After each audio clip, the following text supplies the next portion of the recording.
have my akashic record open, and there is a repeated statement coming through, which I just interpret as a mantra.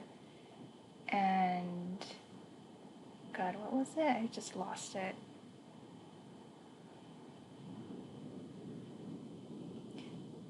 The more you do it, the easier it will be.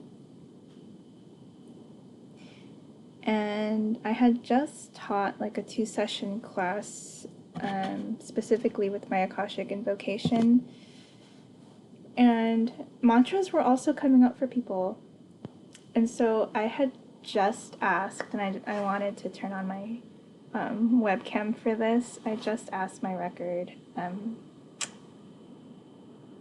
don't even know if it's the record, just the Akashic consciousness. Why is mantra at the forefront? Like, why is that? What comes up immediately? And I'm basically getting that I essentially made this invocation to help with my ADD.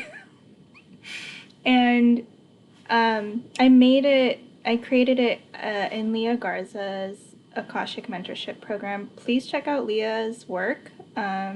She does amazing work, and I think is one of the, probably many people in the world, but like for me, like a really prominent, I want to say figure in our current times, who is helping to continue to evolve the Akasha, the Akashic consciousness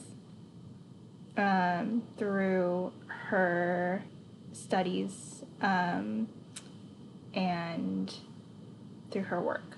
So please check out crystalsofaltamira.com or at Crystals of Altamira on Instagram. I need to give a shout out to her because she's, over the years, I mean, we don't talk much now, but over the years she's just been like a really fun, supportive friend and also mentor. Where was I? I kind of went on a spiral there. Yeah.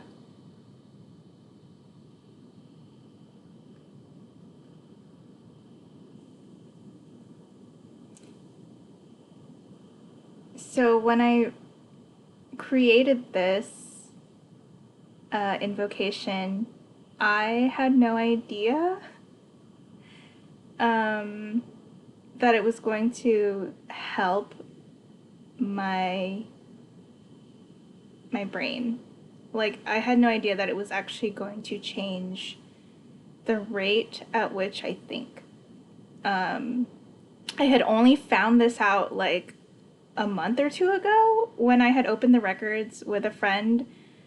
We used my invocation at the top of a hill in Joshua Tree. It was so beautiful. As the sun was rising, it was so great. And it was the first time I noticed, like, oh, I'm hearing complete, like, it's like my brain wasn't, it was almost as if I was on Adderall in a way, in that Adderall for some folks with ADHD can actually help quiet the mind or help the mind focus. So when I had written this invocation more than a year ago, it might have been like a year and a half ago or more, actually. Maybe about 2 years. The intention was that I just needed an invocation that would help me with my creative work and to support artists and creatives with their work. But it was really for me, like the invocations that we write in the mentorship are always kind of like first and foremost for ourselves. And then we get to kind of play around to see like you know, how it feels when we try out a different invocation or prayer, which I think is really cool. That's where we're at currently. Is just like, it almost feels like, well, I forget the more like anarchist word for it, but like, oh wait, is it free association? But like free sharing of this like kind of spiritual resource, you know? It like and like my peers talk about it often of just like, what is like, you know, open practices, and just like things that shouldn't be gate kept if they are open, if like they're meant to be open, you know, in the same way that Reiki is.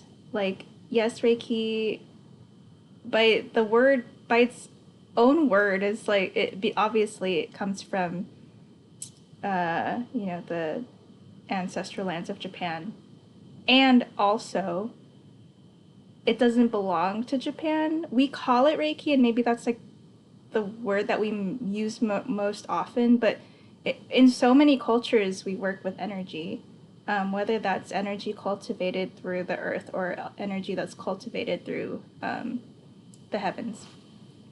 So what was I getting at? What was I saying?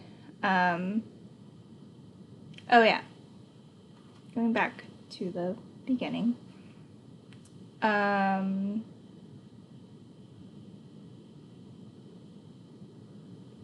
So essentially what my record is saying regarding the mantra is like, because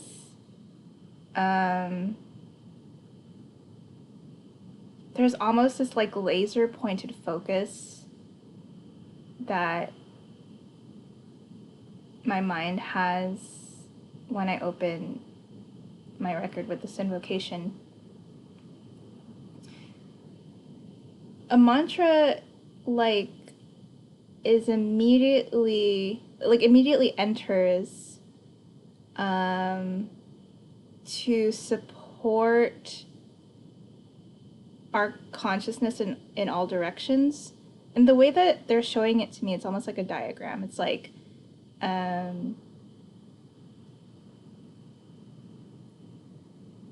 say that, like, it's almost like wiping a chalkboard, like clear.